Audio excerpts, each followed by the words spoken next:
Paper 108, Mission and Ministry of Thought Adjusters. The mission of the thought adjusters to the human races is to represent, to be, the universal Father to the mortal creatures of time and space. That is the fundamental work of the divine gifts.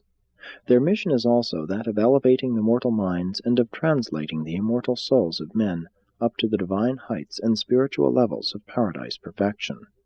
And in the experience of thus transforming the human nature of the temporal creature into the divine nature of the eternal finaliter, the adjusters bring into existence a unique type of being, a being consisting in the eternal union of the perfect adjuster and the perfected creature, which it would be impossible to duplicate by any other universe technique. Nothing in the entire universe can substitute for the fact of experience on non-existential levels. The infinite God is, as always, replete and complete, infinitely inclusive of all things except evil and creature experience. God cannot do wrong. He is infallible. God cannot experientially know what he has never personally experienced. God's pre-knowledge is existential. Therefore does the Spirit of the Father descend from paradise to participate with finite mortals in every bona fide experience of the ascending career. It is only by such a method that the existential God could become in truth and in fact man's experiential Father. The infinity of the eternal God encompasses the potential for finite experience, which indeed becomes actual in the ministry of the adjuster fragments that actually share the life vicissitude experiences of human beings.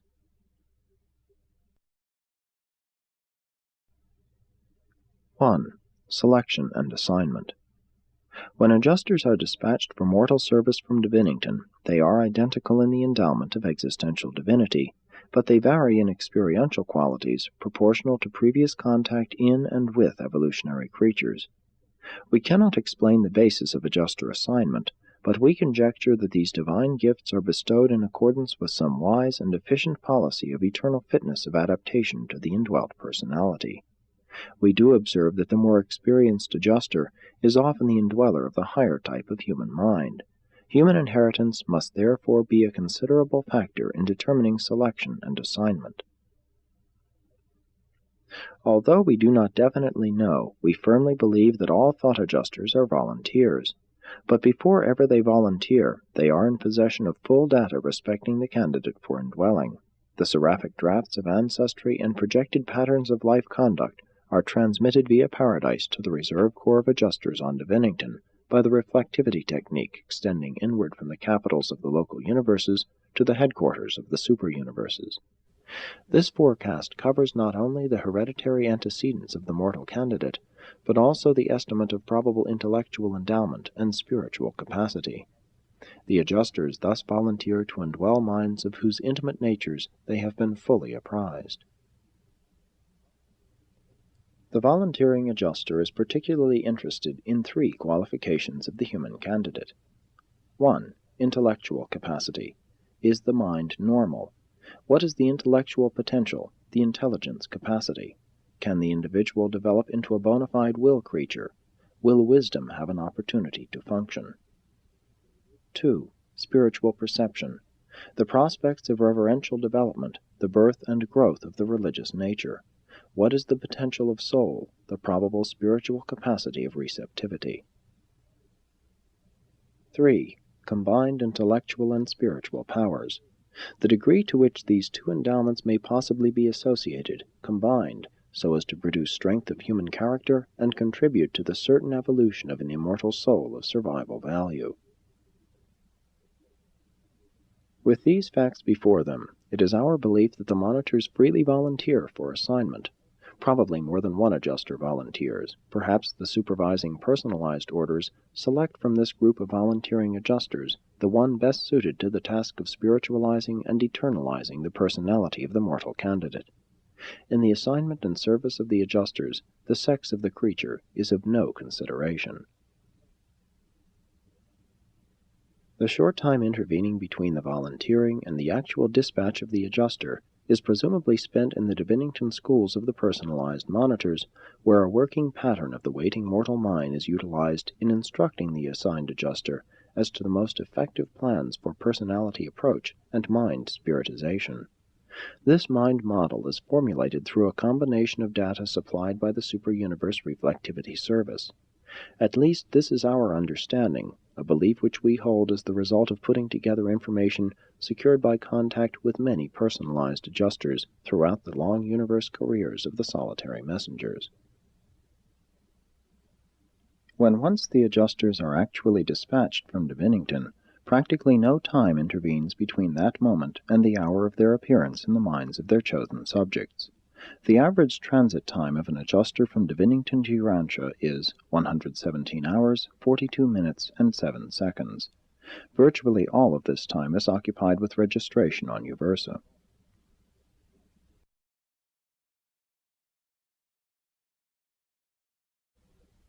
2. Prerequisites of Adjuster Indwelling. Though the adjusters volunteer for service as soon as the personality forecasts have been relayed to Divinington, they are not actually assigned until the human subjects make their first moral personality decision. The first moral choice of the human child is automatically indicated in the seventh mind adjutant and registers instantly, by way of the local universe creative spirit, over the universal mind-gravity circuit of the conjoint actor in the presence of the master spirit of super-universe jurisdiction, who forthwith dispatches this intelligence to Divinington. Adjusters reach their human subjects on Urantia, on the average, just prior to the 6th birthday. In the present generation, it is running 5 years, 10 months, and 4 days, that is, on the 2134th day of terrestrial life. The adjusters cannot invade the mortal mind until it has been duly prepared by the indwelling ministry of the adjutant mind spirits and inserted in the Holy Spirit, and it requires the coordinate function of all 7 adjutants to thus qualify the human mind for the reception of an adjuster. Creature mind must exhibit the worship outreach and indicate wisdom function by exhibiting the ability to choose between the emerging values of good and evil, moral choice. Thus is the stage of the human mind set for the reception of adjusters, but as a general rule they do not immediately appear to indwell such minds, except on those worlds where the Spirit of Truth is functioning as a spirit coordinator of these different spirit ministries. If this spirit of the bestowal sons is present, the adjusters unfailingly come the instant the 7th adjutant mind spirit begins to function, and signalizes to the universe mother spirit that it has achieved in potential the coordination of the associated 6 adjutants of prior ministry to such a mortal intellect. Therefore have the divine adjusters been universally bestowed upon all normal minds of moral status on Urantia ever since the day of Pentecost. Even with a Spirit of Truth endowed mind, the adjusters cannot arbitrarily invade the mortal intellect prior to the appearance of moral decision. But when such a moral decision has been made, this spirit helper assumes jurisdiction direct from Divinington. There are no intermediaries or other intervening authorities or powers functioning between the divine adjusters and their human subjects. God and man are directly related. Before the times of the pouring out of the Spirit of Truth upon the inhabitants of an evolutionary world, the adjuster's bestowal appears to be determined by many spirit influences and personality attitudes. We do not fully comprehend the laws governing such bestowals. We do not understand just what determines the release of the adjusters who have volunteered to indwell such evolving minds. But we do observe numerous influences and conditions which appear to be associated with the arrival of the adjusters in such minds prior to the bestowal of the Spirit of Truth, and they are: 1. The assignment of personal seraphic guardians. If a mortal has not been previously indwelt by an adjuster, the assignment of a personal guardian brings the adjuster forthwith. There exists some very definite but unknown relation between the ministry of adjusters and the ministry of personal seraphic guardians. 2. The attainment of the 3rd circle of intellectual achievement and spiritual attainment. I have observed adjusters arrive in mortal minds upon the conquest of the 3rd circle even before such an accomplishment could be signalized to the local universe personalities concerned with such matters. 3. Upon the making of a supreme decision of unusual spiritual import. Such human behavior in a personal planetary crisis usually is attended by the immediate arrival of the waiting adjuster. 4. The spirit of brotherhood. Regardless of the attainment of the psychic circles and the assignment of personal guardians, in the absence of anything resembling a crisis decision, when an evolving mortal becomes dominated by the love of his fellows and consecrated to unselfish ministry to his brethren in the flesh, the waiting adjuster unvaryingly descends to indwell the mind of such a mortal minister. 5. Declaration of intention to do the will of God. We observe that many mortals on the worlds of space may be apparently in readiness to receive adjusters, and yet the monitors do not appear. We go on watching such creatures as they live from day to day, and presently they quietly, almost unconsciously, arrive at the decision to begin the pursuit of the doing of the will of the Father in heaven. And then we observe the immediate dispatch of the thought adjusters. 6. Influence of the Supreme Being.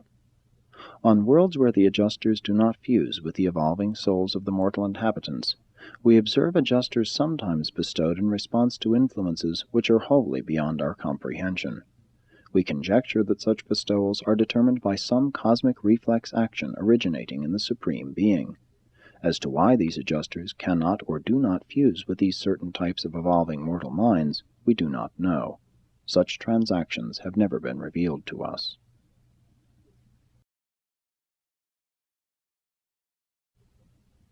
3. Organization and administration. As far as we know, adjusters are organized as an independent working unit in the universe of universes, and are apparently administered directly from Divinington. They are uniform throughout the 7 super-universes, all local universes being served by identical types of mystery monitors. We do know from observation that there are numerous series of adjusters involving a serial organization that extends through races over dispensations and to worlds, systems, and universes. It is, however, exceedingly difficult to keep track of these divine gifts, since they function interchangeably throughout the grand universe. Adjusters are of complete record, outside of Divinington, only on the headquarters of the 7 super-universes. The number and order of each adjuster indwelling each ascending creature are reported out by the Paradise authorities to the headquarters of the super-universe, and from there are communicated to the headquarters of the local universe concerned and relayed to the particular planet involved.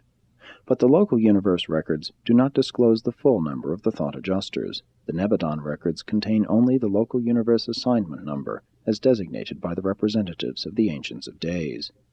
The real significance of the adjuster's complete number is known only on Divinington. Human subjects are often known by the numbers of their adjusters.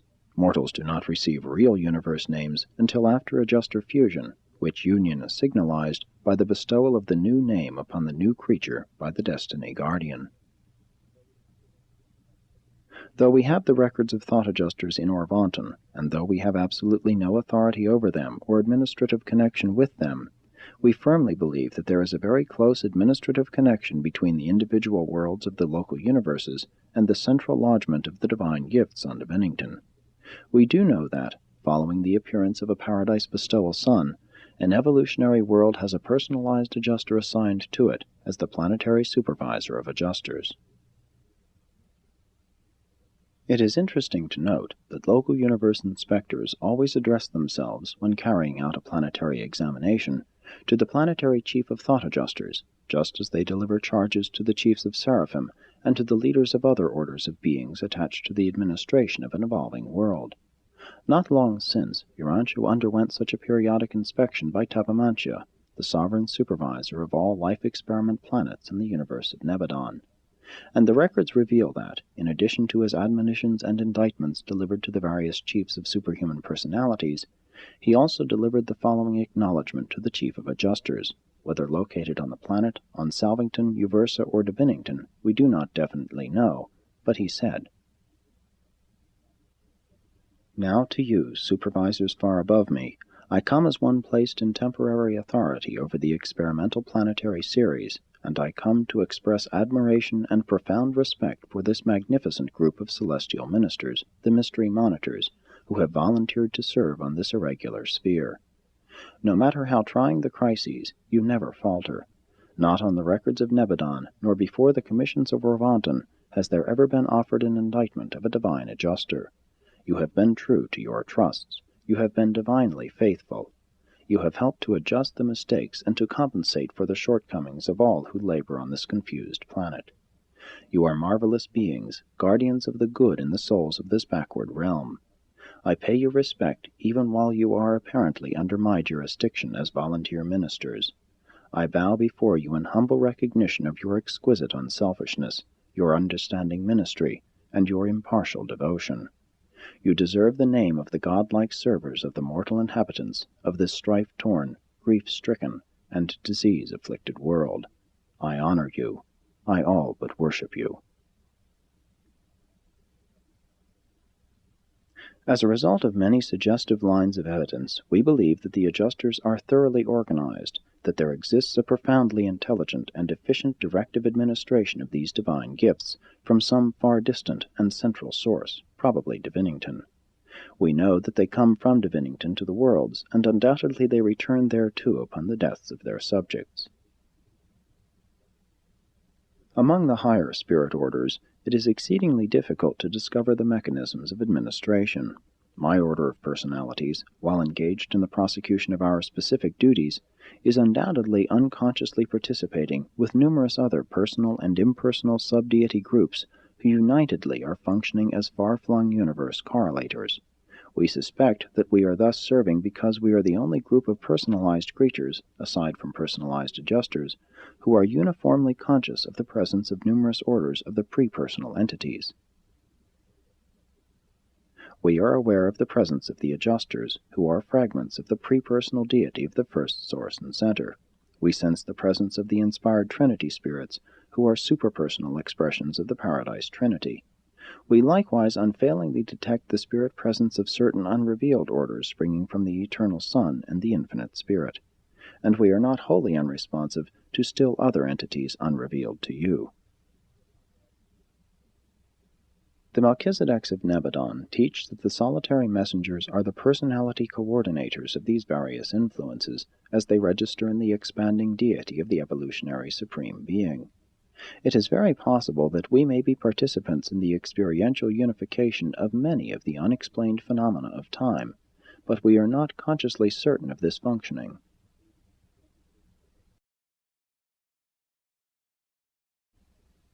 (4) Relation to other spiritual influences.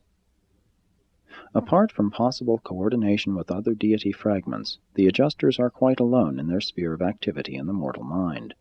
The mystery monitors eloquently bespeak the fact that, though the Father may have apparently resigned the exercise of all direct personal power and authority throughout the grand universe, notwithstanding this act of abnegation in behalf of the supreme creator children of the Paradise deities, the Father has certainly reserved to himself the unchallengeable right to be present in the minds and souls of his evolving creatures, to the end that he may so act as to draw all creature creation to himself, coordinately with the spiritual gravity of the Paradise Sons. Said your Paradise Bestowal Son when yet on Urantia, I, if I am lifted up, will draw all men. This spiritual drawing power of the Paradise Sons and their creative associates we recognize and understand, but we do not so fully comprehend the methods of the all-wise Father's functioning in and through these mystery monitors that live and work so valiantly within the human mind. While not subordinate to, coordinate with, or apparently related to the work of the universe of universes, though acting independently in the minds of the children of men, unceasingly do these mysterious presences urge the creatures of their indwelling toward divine ideals, always luring them upward toward the purposes and aims of a future and better life.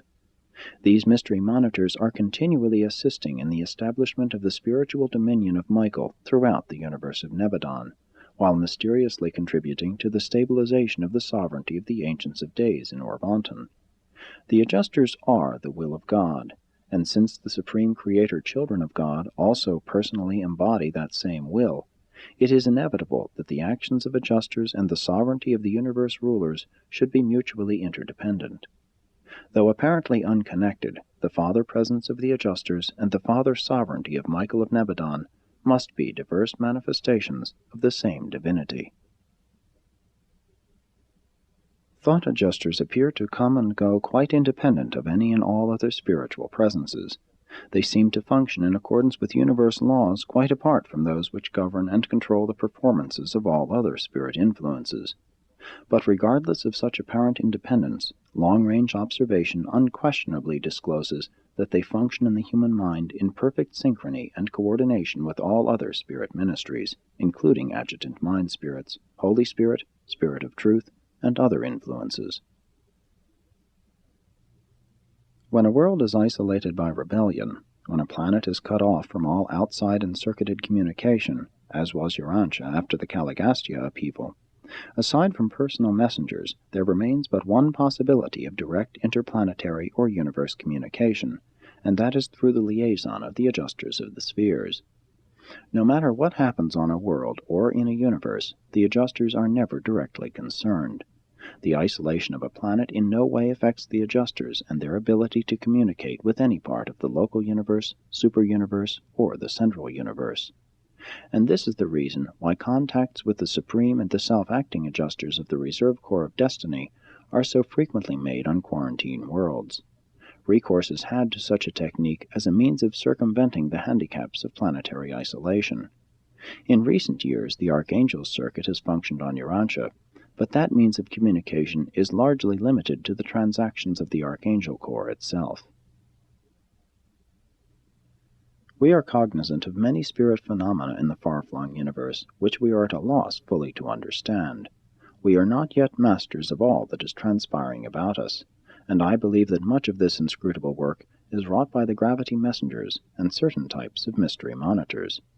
I do not believe that adjusters are devoted solely to the remaking of mortal minds. I am persuaded that the personalized monitors and other orders of unrevealed pre-personal spirits are representative of the Universal Father's direct and unexplained contact with the creatures of the realms.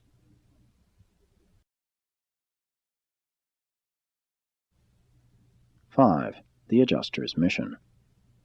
The adjusters accept a difficult assignment when they volunteer to indwell such composite beings as live on Urantia.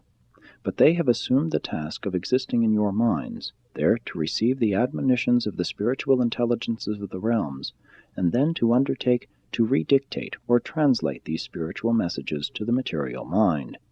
They are indispensable to the Paradise Ascension. What the thought adjuster cannot utilize in your present life, those truths which he cannot successfully transmit to the man of his betrothal, he will faithfully preserve for use in the next stage of existence, just as he now carries over from circle to circle those items which he fails to register in the experience of the human subject, owing to the creature's inability or failure to give a sufficient degree of cooperation. One thing you can depend upon: the adjusters will never lose anything committed to their care. Never have we known these spirit helpers to default. Angels and other high types of spirit beings, not excepting the local universe type of sons, may occasionally embrace evil, may sometimes depart from the divine way, but adjusters never falter. They are absolutely dependable, and this is equally true of all 7 groups. Your adjuster is the potential of your new and next order of existence, the advanced bestowal of your eternal sonship with God. By and with the consent of your will, the adjuster has the power to subject the creature trends of the material mind to the transforming actions of the motivations and purposes of the emerging morontial soul. The mystery monitors are not thought helpers, they are thought adjusters. They labor with the material mind for the purpose of constructing, by adjustment and spiritualization, a new mind for the new worlds and the new name of your future career. Their mission chiefly concerns the future life, not this life. They are called heavenly helpers, not earthly helpers. They are not interested in making the mortal career easy. Rather are they concerned in making your life reasonably difficult and rugged, so that decisions will be stimulated and multiplied. The presence of a great thought adjuster does not bestow ease of living and freedom from strenuous thinking, but such a divine gift should confer a sublime peace of mind and a superb tranquility of spirit. Your transient and ever-changing emotions of joy and sorrow are in the main purely human and material reactions to your internal psychic climate and to your external material environment. Do not, therefore, look to the adjuster for selfish consolation and mortal comfort. It is the business of the adjuster to prepare you for the eternal adventure, to assure your survival. It is not the mission of the mystery monitor to smooth your ruffled feelings or to minister to your injured pride. It is the preparation of your soul for the long ascending career that engages the attention and occupies the time of the adjuster. I doubt that I am able to explain to you just what the adjusters do in your minds and for your souls. I do not know that I am fully cognizant of what is really going on in the cosmic association of a divine monitor and a human mind. It is all somewhat of a mystery to us, not as to the plan and purpose, but as to the actual mode of accomplishment. And this is just why we are confronted with such difficulty in finding an appropriate name for these supernal gifts to mortal men. The thought adjusters would like to change your feelings of fear to convictions of love and confidence, but they cannot mechanically and arbitrarily do such things. That is your task. In executing those decisions which deliver you from the fetters of fear, you literally supply the psychic fulcrum on which the adjuster may subsequently apply a spiritual lever of uplifting and advancing illumination. When it comes to the sharp and well-defined conflicts between the higher and lower tendencies of the races, between what really is right or wrong, not merely what you may call right and wrong, you can depend upon it that the adjuster will always participate in some definite and active manner in such experiences. The fact that such adjuster activity may be unconscious to the human partner does not in the least detract from its value and reality. If you have a personal guardian of destiny and should fail of survival, that guardian angel must be adjudicated in order to receive vindication as to the faithful execution of her trust. But thought adjusters are not thus subjected to examination when their subjects fail to survive. We all know that, while an angel might possibly fall short of the perfection of ministry, thought adjusters work in the manner of paradise perfection. Their ministry is characterized by a flawless technique which is beyond the possibility of criticism by any being outside of Divinington. You have perfect guides, therefore is the goal of perfection certainly attainable.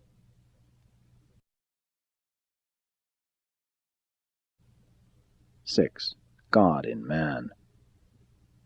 It is indeed a marvel of divine condescension for the exalted and perfect adjusters to offer themselves for actual existence in the minds of material creatures, such as the mortals of Urantia, really to consummate a probationary union with the animal origin beings of earth.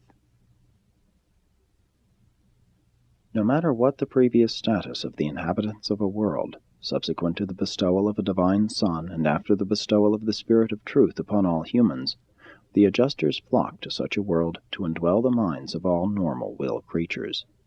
Following the completion of the mission of a paradise bestowal Son, these monitors truly become the kingdom of heaven within you. Through the bestowal of the divine gifts, the Father makes the closest possible approach to sin and evil, for it is literally true that the adjuster must coexist in the mortal mind even in the very midst of human unrighteousness. The indwelling adjusters are particularly tormented by those thoughts which are purely sordid and selfish. They are distressed by irreverence for that which is beautiful and divine, and they are virtually thwarted in their work by many of man's foolish animal fears and childish anxieties. The mystery monitors are undoubtedly the bestowal of the Universal Father, the reflection of the image of God abroad in the universe.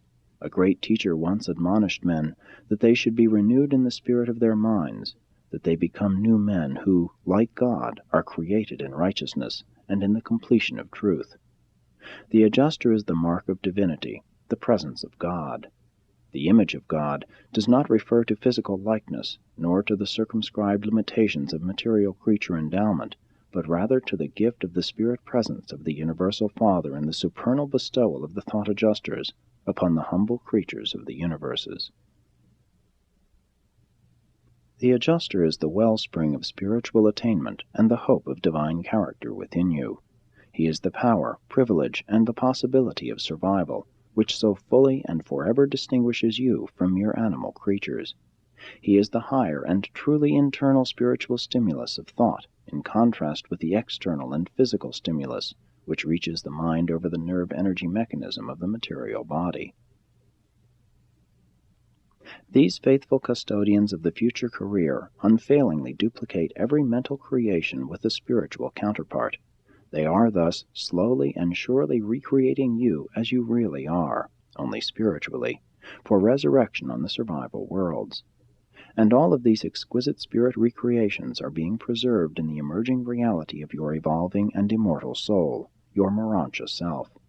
These realities are actually there, notwithstanding that the adjuster is seldom able to exalt these duplicate creations sufficiently to exhibit them to the light of consciousness. And as you are the human parent, so is the adjuster the divine parent of the real you, your higher and advancing self, your better moranchal and future spiritual self. And it is this evolving moranchal soul that the judges and censors discern when they decree your survival and pass you upward to new worlds and never-ending existence in eternal liaison with your faithful partner, God, the adjuster. The adjusters are the eternal ancestors, the divine originals of your evolving immortal souls. They are the unceasing urge that leads man to attempt the mastery of the material and present existence in the light of the spiritual and future career. The monitors are the prisoners of undying hope, the founts of everlasting progression. And how they do enjoy communicating with their subjects in more or less direct channels. How they rejoice when they can dispense with symbols and other methods of indirection, and flash their messages straight to the intellects of their human partners. You humans have begun an endless unfolding of an almost infinite panorama, a limitless expanding of never-ending, ever-widening spheres of opportunity for exhilarating service, matchless adventure, sublime uncertainty, and boundless attainment. When the clouds gather overhead, your faith should accept the fact of the presence of the indwelling adjuster, and thus you should be able to look beyond the mists of mortal uncertainty into the clear shining of the sun of eternal righteousness on the beckoning heights of the mansion worlds of Satania. Presented by a solitary messenger of Orbanton.